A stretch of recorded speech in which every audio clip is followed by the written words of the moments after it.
And to present our predictions for this year's Academy Awards, please welcome for the first time, Mr. Sam Harrison.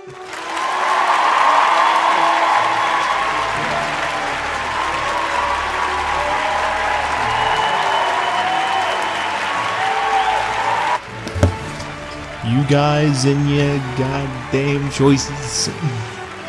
Yes, it's great to be here, I must say. Well, hello everybody, and I'd like to thank you all for having me for this occasion. You know, many times I'll just sit awake lately, just filled with anxiety and all other stuff. All of a sudden I get told, hey, you want to give your predictions for the Oscars? And I was just like, yeah, totally. I'd love to do that, for sure, kind of thing. It's not like an instance that maybe, like, you know, I'm completely just sitting here talking to myself, you know, those kind of things like... Tough crowd. Well, anyways, today I'm brought here, of course, as I mentioned, that I'm going to give my own thoughts, predictions, and outcomes to what I feel will be the winners for this year's Oscars. Now, this is the second video I've done on the award prediction, with the first one being the Game Awards back in December. And this is the first time I've actually done some Oscar predictions. I did do it on my blog, which you can actually check my old one here, and you can check out the written one down below. But it's time I give it a little, like, you know, a little dash it up, and the Academy's telling me to hurry up with this already. Like, sounds like every award show would like telling you to wrap it up. So, like, oh, they're playing the award music now. So anyway, we want to get started, and I'm going to go through all 23 categories and tell you what my predictions are for this year's Academy Awards. Whoa, nice graphics. I'd like to get my hands on that game. So in the method for this award show, I'm going to go in reverse order. Go from the technical side of stuff all the way up to the last award being nominated, which would be Best Picture. So I'm going to start this sector, which has seen a lot more demand and use in the modern day and age, and possible cases of unionizing, better working conditions of all, of course. And this is with the basis of the Best Visual Effects category, which we're going to start with. And the 5 films shown throughout this entire process of their differing styles that got them the award. And these nominees include The Creator, Godzilla -1, Guardians of the Galaxy Volume 3, Mission Impossible, Dead Reckoning, and Napoleon. Now each of these have their own unique style of form, with the visuals of each have established the best form of the style. Now I haven't seen the full extent of visualizations in Napoleon, of course, but it seems to look well enough, and from the other 4 movies, the likes of Tree have really shown some of their best work. Guardians looks amazing in their visual department with the worlds and the main characters. It can be a little daunting that the studios working on the visuals for these movies are not treated the best, and are planned to unionize, as I mentioned a couple times before, the best, but I still think it's a strong contender, you know, kind of thing. The other ones being the big about the AI robot movies, so it sounds like the modern day, and of course the big giant kaiju movie from the post-war Japan, the big boy. Now, to me personally, I would have to give the focal praise if I had to choose one. I'm thinking logically my top point is Godzilla, and because I think it's a damn impressive feat that the movie is made on like $10 to $15 million,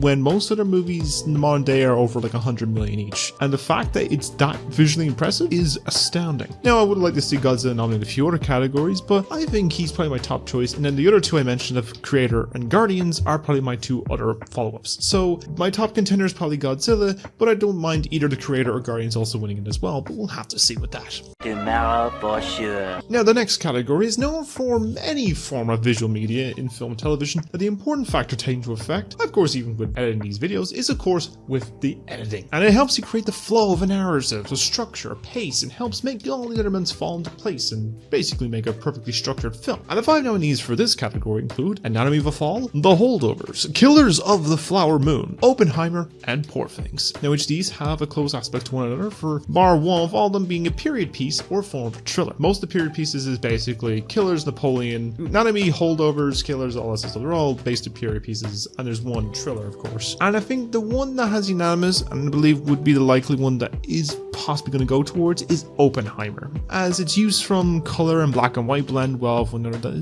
never comes off as jarring, and it keeps the pace moving gracefully even at exactly a 3-hour runtime. While I've yet to fully experience most of the other films besides a bit of Poor Things and Killers as well, I would say it's Nolan's film on a bomb that takes it for the category. So my choice for this one is probably Oppenheimer. I can make anything. Now help me button up this dress. Now, like any film, whether based on the concept of a time period or will want to get their flair and look to the whole wardrobe of the characters, as our next category is focusing on the makeup, on the costuming, of course. And it helps bring the appeal of looks to the time setting or for getting the point across of the style. And these 5 work the style and aesthetic better overall. For the choice of the cast, the nominees for this year are Barbie, Killers of the Flower Moon, Napoleon, Oppenheimer, and Poor Things. Now, these films have some unique style to work with each of them, and they fit the tone for the period setting, but there is two that went all out in their style and costuming, and that is with the weird period drama piece of Poor Things and the big brand film of Barbie. Now, each of them have massive established looks, from frocks to dresses and outfits for the whole cast through the world that the film is set upon, but I think personally the one overall that worked well with the mix and variety of style was, of course, with the doll that can be anything, with many different outfits, looks, designs and tones going across the expansive 60+ year history of the world famous doll. It felt like a love and care went into giving the look through them all, and I think the love should be presented in that form. So my winning choice is probably Barbie, but my runner-up as well as likely as a choice would be Poor Things. My head getting wet! But now, as a counterpart to costuming, of course we have the method of the makeup and hairstylings, and a lot of it goes in the effort where sometimes you could just be like, adding some that applies the hair, shorten it, balding, or even making them look older or younger by methods of amazing makeup and art styling by the fantastic production staffs. And the 5 nominees for this year that have got the nominations include Golda, Maestro, Oppenheimer, Poor Things, and Society of the Snow. Now, they all have their own tones before being based on real life stories of people, the last being a period piece with some sense of style and design. The likes of the Nolan film has some simple designs from the looks of those you would see now and again, and while I do not know much on the Golden Society Snow, I feel it's an odd period piece of Poor Things or Maestro that might take it this year. As well, they may be varying methods of looks, they both give a sense of a unique look to their production to help bring these characters to life and to help tell a story, and they seem like the top choice for me. So the choice I'm going between is either Maestro or Poor Things. What we gonna get? The shot. What shot? The shot. The money shot.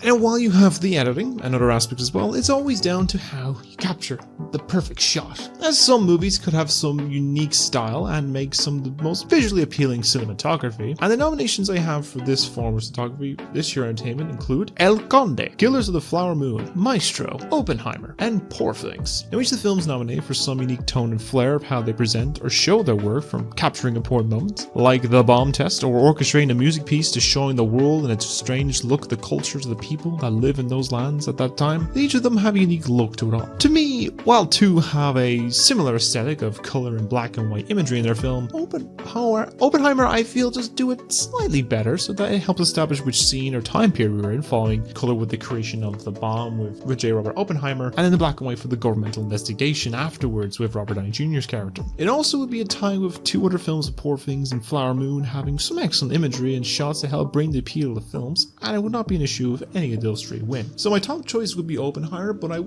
be fine with a case of Poor Things or Killers wins it as well. I am a master builder! Now, a lot of films are not always down to the likes of the filming and costume and effects, as it also comes to this level of how the envisioned productions and sets tend to be in the curator's mind. The choice in this category are all proving the case that if you're given the concept for the world, then it will become a clear vision. So the nominees for this one include Barbie, Killers of the Flower Moon, Napoleon, Oppenheimer, and Poor Things. Now, I feel each of these films have some unique form of production to set the tone and setting of the film, but if I had to decide who I would feel would go down to it would probably be with Barbie or Poor Things. Each of them have something unique and different of a production and self-design, as Poor Things looks to the level of an abstract, over-the-top painting in its sets with like the Poor Things establishment, whereas Barbie gives the look of like a massive playset of all the classic sets and designs of the doll houses and other stuff and everything like that, and it does look like it's just comes fresh out of the box of like the toys and stuff like that. So I feel it'd be a tough competition to go up against one of these two for the Oscar this year, so I'm going to choose the top choice of either Barbie or Poor Things for this category.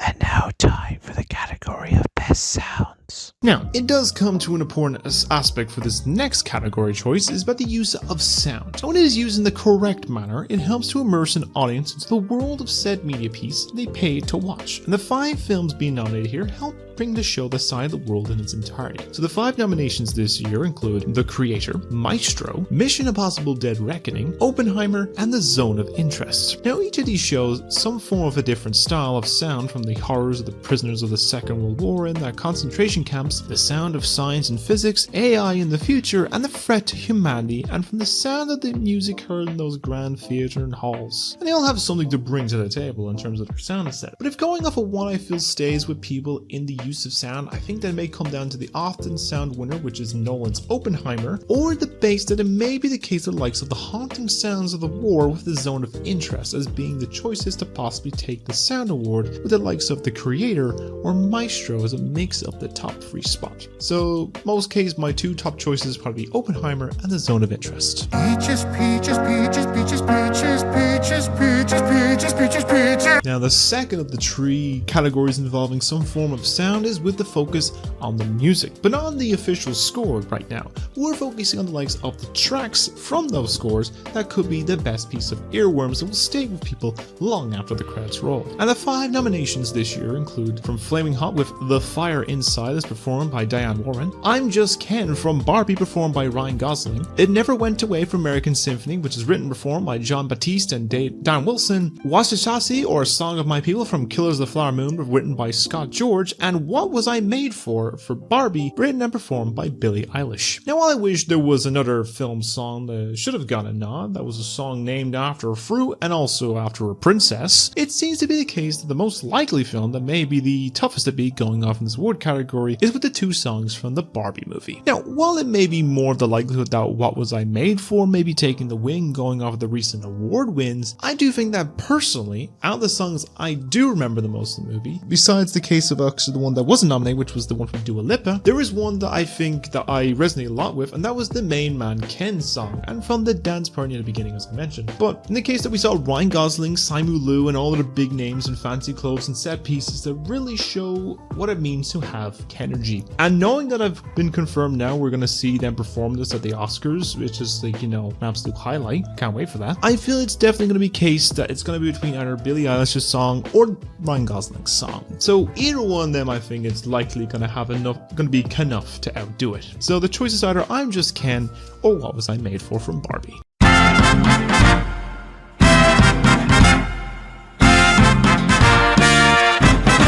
And now the last of the categories involving the use of sound is of course going with the overall score of music in the films. And these 5, albeit one I feel they should have also added into it, but I'll get to that a little later, is mainly well established for the use in film to heighten it more for the more quieter moments or for stop-motion scenes or for the action scenes, you know. So the nominations this year include American Fiction by Laura Cartman, Indiana Jones, The Dawn of Destiny performed by John Williams, Killers of the Flower Moon by Robbie Robertson, Oppenheimer by Ludwig Göransson, and Poor Things by Jerskin Fendrick. Now all of them have some of the big names in the industry in music, and each help to some extent to make the viewer become immersed into the worlds established. The one that I've seen that people are saying is a bit out of place here is mainly to do with John Williams for Indiana Jones 5, but I think it's a reasonably fine for the choice. That is because the scores for the Indiana Jones movies are always usually so great, and John Williams is an acclaimed musician, and I think, you know, gotta respect him for his craft. So I will delve more into a little bit more when I do the review for that movie soon. But going off one of the award wins for this category have been for this year, it does seem to me from the most known as with Göransson's score for Oppenheimer that it has been labeled as the top choice in this category. I mean, every time I hear, you know,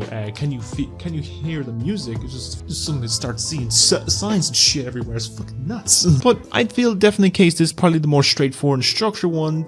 But not to say that each of the other films nominated are not without merit, but I feel it seems that the top choice in this category is probably going to go with Oppenheimer.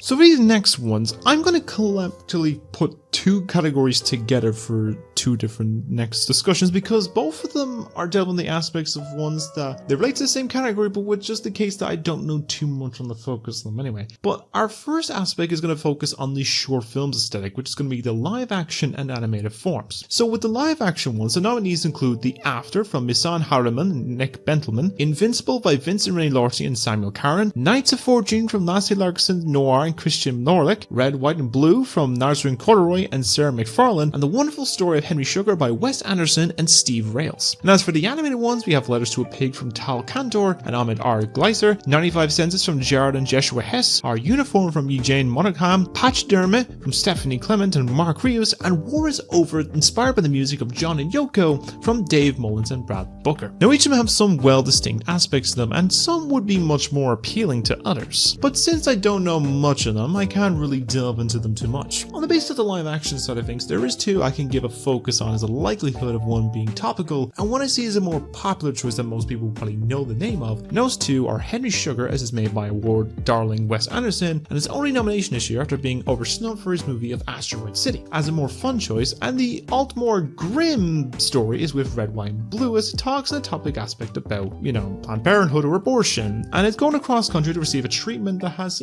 bit more of a mass bannings in America since Roe v. Wade was overturned 2 years ago. Those two are the picks that we see is most likely to anyway. So my live action pick is going to be Wonderful Story of Henry Sugar or Red, White and Blue. And then for the animated one, I do know that people felt should have had a nod was Once Upon a Studio from Disney, but with the options here we can vary, but the one I feel they can sense have seen or heard was with the one based on the music styles of John Lennon and Yoko, and maybe the one to choose. Now these are the odd choices given I haven't seen most of them and know much in the context, but I will go with those choices anyway, so in most cases my animated side one I'm going to go with War is Over. And then the second group I'm doing with the two categories in one for section I'm not too deep into, but I'm delving into, is the sector focused on the area of the documentary section, full form and short form as well. So in the case of the documentary film, the nominees this year are Bobby Wine, The People's Present from Moses Bio, Christopher Sharp and John Batsek, The Eternal Memory from Malti Alberti, $4 from Kando Ben Hanya and Nadim Sharaka, To Kill a Tiger from Nisha Hanusha, Cornelia Principal and David Oppenheim, and 20 Days in Mariupol by Mistov Chernov, Michelle Misner and Ronnie Arison-Rock. Whereas the short film form nominees include the ABCs of Book Banning from Sheila Nivens and Trish Altlisik, The Barber of Little Rock with Jam Hoffman and Christine Turner, Island in Between by Eslio Shang and Jean Sen, The Last Repair Shop of Ben Proud and Chris Bowers, and Nine Nine and Waipow from Sean Wang and Sam Davis. Now, one I can say that maybe should have gotten a nomination in the long form documentary film section is of course with Still, a Michael J. Fox story that was nominated in other award shows but lost out in this one, and personally I have seen that one and I felt it should have been in the running, but I guess there were 5 other films each with a varying degree of heavy subject matter material. Now, the one that sticks out to me and had the chance of international feature option, as well as shown in front of the European Union Council, was 20 Days in Mariupol, covering some of the early days of the horrendous ongoing war in Ukraine from Russia, and uses in real-time footage from the journalists there covering the story from the violence that continues to destroy the lands, with the basis of war and hopeful ceasefire being a major focus both with the Ukraine and Russia war as well as the one in Israel and Palestine. I feel the basis of films about, just looking at the horrors of war may be quite topical. So the choice I'm going with a documentary film is probably 20 Days in Mariupol. And on the likes of the short documentary, they all focus on the form of the slice of life and other forms of topical forms. Well, one of them, and I think that the two that stand to me is with the option of either The Last Repair Shop or the ABCs of Book Banning, as with The Repair Shop it is the story of the lives of the last musical repair shop in California that helped shape the future of many of the customers' lives, while also looking into the fixers' lives in the past, basically how they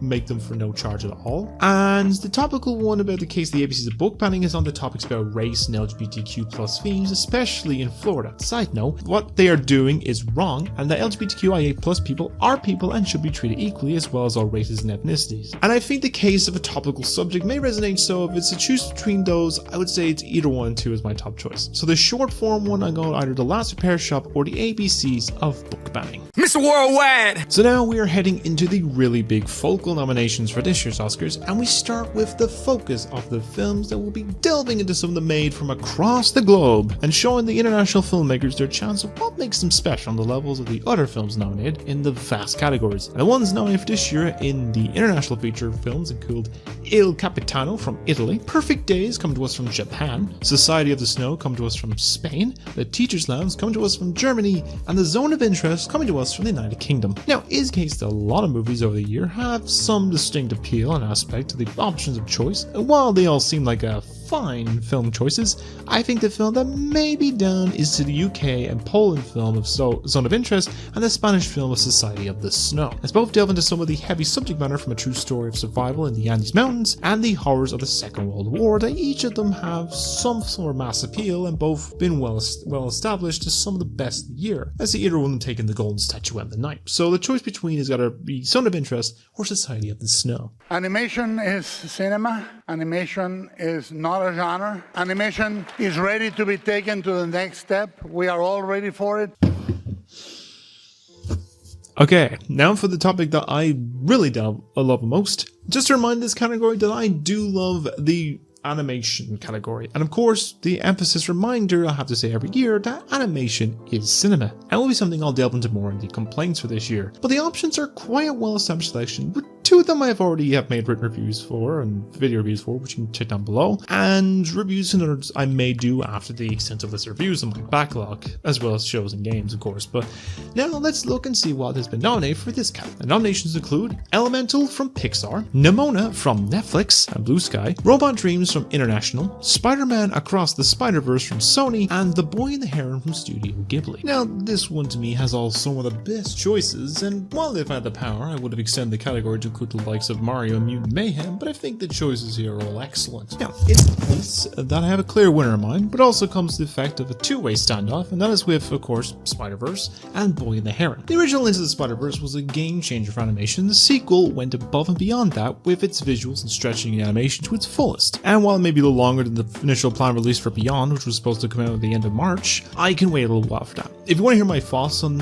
Across the Spider-Verse, you can check down below in the description as well, with like the review section or whatever it is. And as for The Boy and the Heron, this one has been a popular choice due to the film being directed by the great Hayao Miyazaki, and has created some of the most well-known animes of all time, including the award-winning Spirited Away, My Neighbor Totoro, Howl's Moving Castle, Ponyo, Kiki's Delivery Service, and many, many more. So I will say that for the night, it may come down to these few, but I feel maybe the web slinger that may just snag it in the end. So the choices I'm definitely between is either Spider-Man Across the Spider-Verse or The Boy and the Heron. Who wrote this? It's great, right? So we all know the major aspect of helping to engage with a character and help us to like and develop them through the story is always going through the writing of the script and films. Now it's important to also point out that the likes of any form of script and writers are a very important aspect to any project and studio should learn and not fuck them over when it feels best for the companies, which is not best to do when it's shown from the writing of these 5-dated screenplays showing on the best to do one. The nominations for the adapted screenplays include Barbie by Greta Gerwig and Noah Baumbach, Oppenheimer written by Christopher Nolan, Poor Things written by Tony McNamara, American Fiction written by Cord Jefferson, The Zone of Interest written by Jonathan Glazer. Now the likes of any of them have some great use of writing and screenplays, and while the likes of Fiction may have some sense of a fighting chance, it may be going down to the Battle of the Summer blockbuster event of Barbenheimer to really see which one of these will be taking the crown as the best adaptation of the works of based on the novel The Father of the Atomic Bomb, or Life of Wonder Is Life in Plastic Really Fantastic? We'll have to see on the night in question. So the choices of the screenplay choice are either Barbie or Oppenheimer.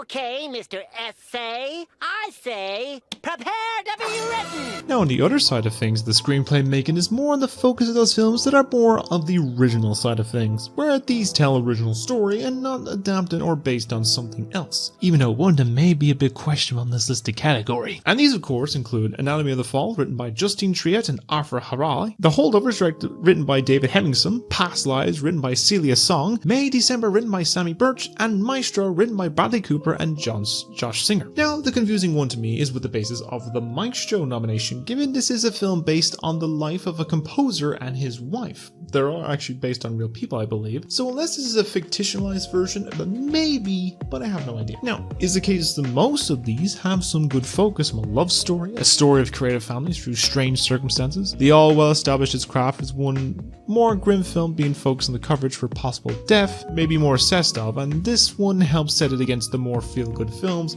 with a film that is fast and smart with its writing and wit, which I'm talking about Anatomy of the Fall, of course, and maybe the best one to come out on top with the feel-good of Holdovers and Past Lives, making probably up the top 3 to me. So my screenplay choice is probably going to be Anatomy of the Fall, but I would say runner-ups is probably Past Lives and The Holdovers.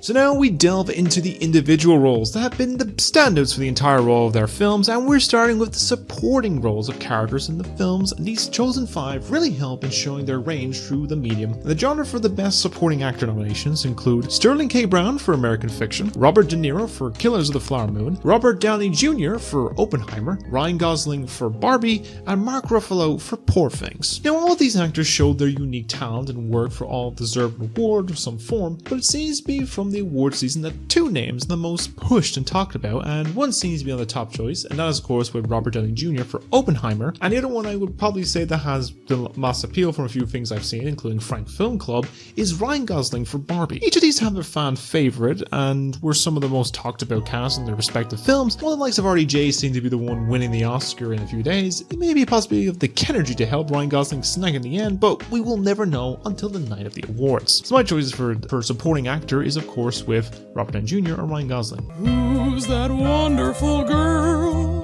But when you have a supporting actor nomination, you of course gotta go to the ladies as well. And these 5 women have proven themselves in roles that have left an appeal to many from the films they've been nominated in. So the nominations include Emily Blunt for Oppenheimer, Danielle Brooks for The Color Purple, American Ferrera for Barbie, Jodie Foster for Nyad, and Divine Joy Randall from The Holdovers. Now going for the nominations, seeing how the likes of the other award shows have been playing out, I could definitely see one clear winner and one I feel that can sense of a runner-up. Now, the one that seems like the surefire winner is Divine Joy Randall, as everyone has called the role as one of the best from The Holdovers, besides the leading man of course, which we'll get to. And the other I feel that stands out is the choice of Emily Blunt, that while having around 17 minutes or so in a 3-hour film, did have some well-developed and established scenes for a co-star of Cillian Murphy. And as for the others, I can't really say much on Foster as I'm not well aware in the likes of her film, or the likes of Brooks seems like a great nomination, but have yet to watch Color Purple. Now as for Ferrera, while I did enjoy Barbie, a review I will get to soon as well, so to get someone on board, to get someone important to talk their opinions on it as well, and I like her performance, it seems the case that her well-established speech has made people think this is the reason she was nominated for it.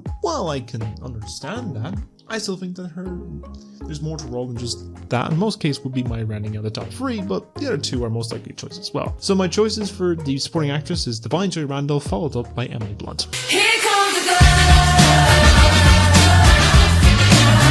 Now we're heading into the final 4 nomination awards, and we're going to start with of course, the leading lady nominations. And while I've done the fellas first, they're next. They're going to be second in line. It's ladies first this time. Now this one has a bit of a debated snub for a certain lead in the biggest film of the year, and felt she would have fit amongst all the others, but this nominations for best actress include Annette Bening from Nyad, Lily Gladstone from Killers of the Flower Moon, Sandra Hüller for Anatomy of the Fall, Carey Mulligan for Maestro, and Emma Stone for Poor Things. Now this snub has been aimed at the lack of nomination for Margot Robbie for Barbie, but it is in a very busy category, and she would still be nominated for the likes of another category that we will get to. And from those choices, it seems to be down to the 2 leading ladies with surnames based on the material found on this here planet, and it's between Miss Gladstone and Miss Stone. Now both of these actresses have seen some award wins throughout their recent season, and the big important factor is looking towards the case that if Lily Gladstone wins it, it will be the Academy's history of the first Indigenous woman to win an award in the Best Actress category. As for Stone, she has also seen a fair amount of wins as a reanimated woman learning about the world around her after her brain is swapped out with that of a toddler's. And it'll be sure down to these 2 to see who will be taking that coveted trophy on the night. So the choice something between either Lily Gladstone or Emma Stone.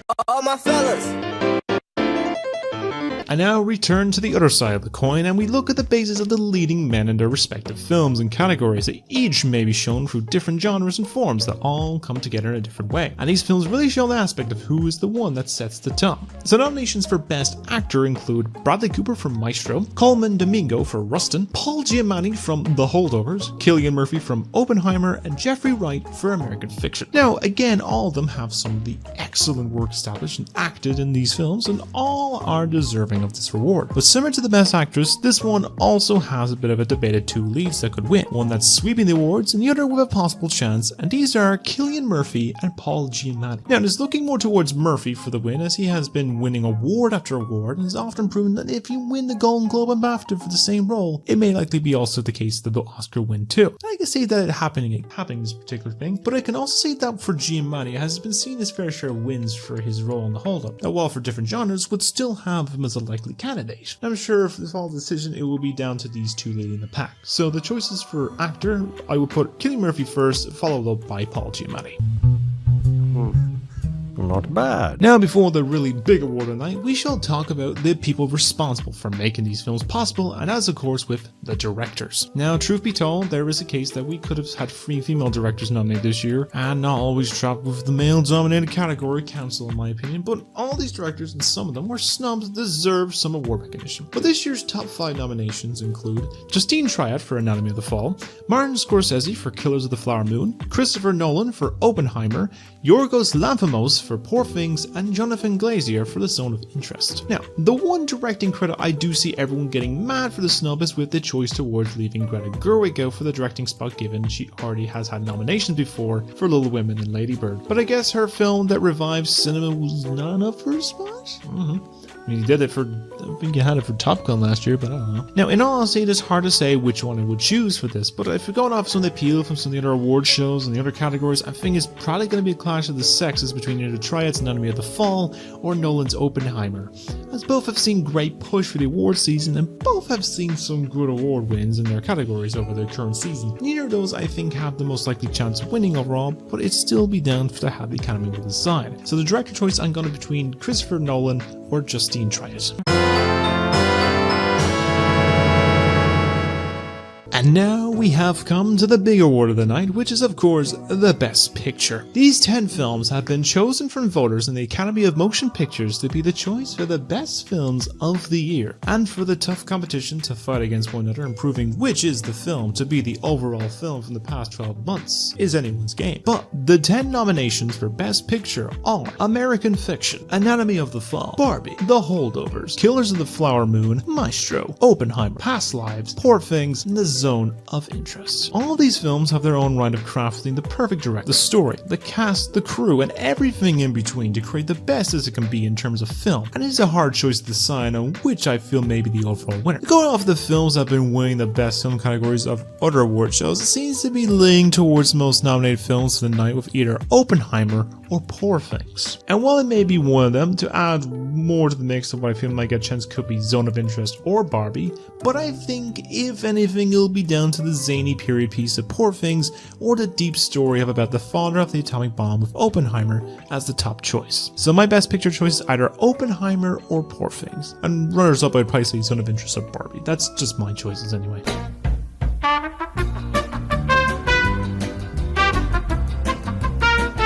Now I could have just left it there with my predictions, which I've just given away, and I'll give a round of all the ones at the bottom, but what I think will win each of the categories, but it is to my attention that we're having some slight small issues, which in some share relation to the issues from last year too, and that is with the lack of respect towards a certain style of filmmaking, as of course of once again the Academy not giving its respect to animation. Now in the last few years we've seen hundreds of animated films be nominated for a few categories from their own designated category, some for music and original score or song, and once or twice a long time ago be nominated for Best Picture. We've only had 3 so far, which was 1992's Beauty and the Beast, 2009's Up, and 2010's Toy Story 3. Now, it is my own personal gripe I want to bring up, and that is the basis of the likes of 1 or 2 of these films that were in this category should have gotten more love, and to me, one that should have had that was with Spider-Verse, as while I'm happy in most cases thinking it is the best animated feature winner, it was robbed of some other categories, including for best musical score for this movie, as it was nominated in over time in other award shows, may have won once or twice but not all the time,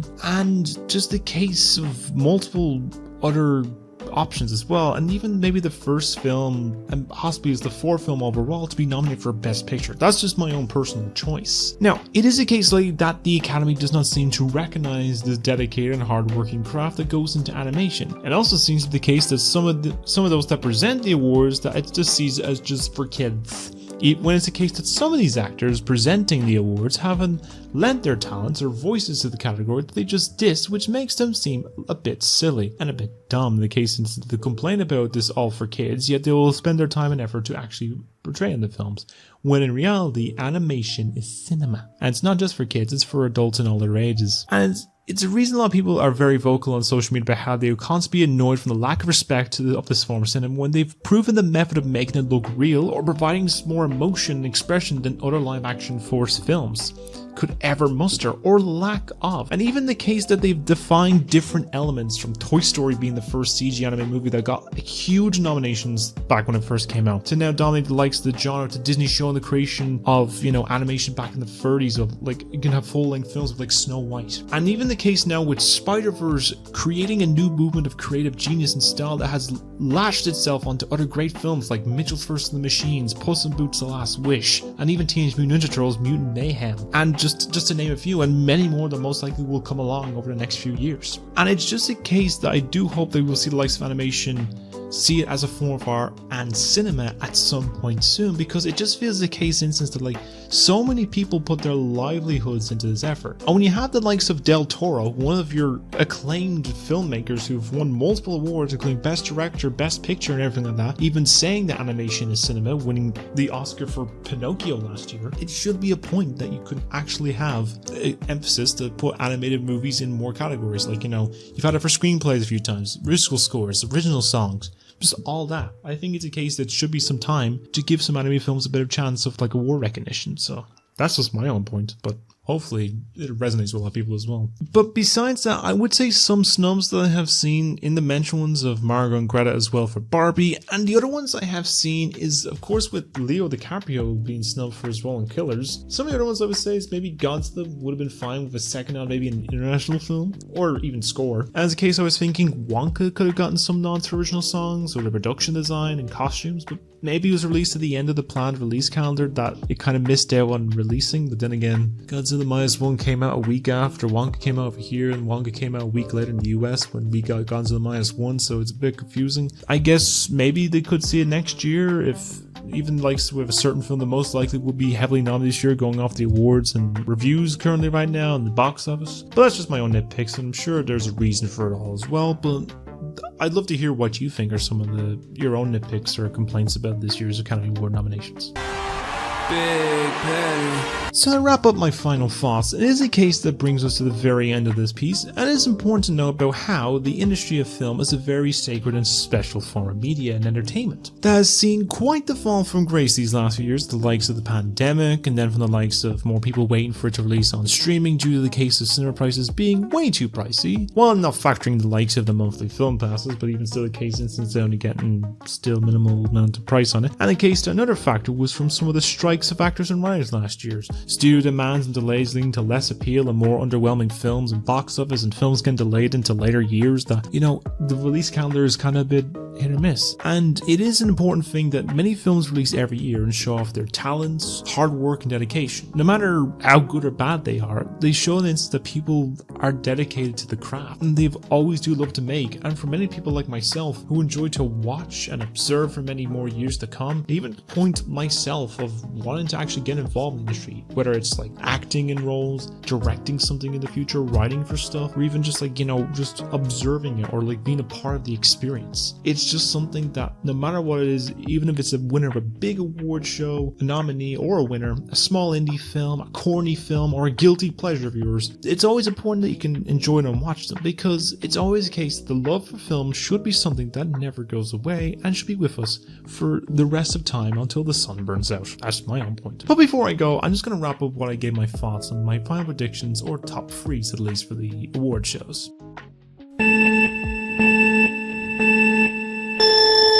So, as I mentioned, Best Picture I gave to Oppenheimer or Poor Things, as well as options of Zone of Interest and Barbie. Director for Christopher Nolan or Justine Triet. Actor for Cillian Murphy or Paul Giamatti. Actress for Lily Gladstone or Emma Stone. Supporting actor for Robert Downey Jr. or Ryan Gosling. Supporting actress for Divine Joy or Emily Blunt. Original screenplay for Now Before the Fall. Adapted screenplay for Barbie and Oppenheimer. Anime features Across the Spider-Verse or Boy and the Heron. International feature for Zone of Interest or Society of the Snow.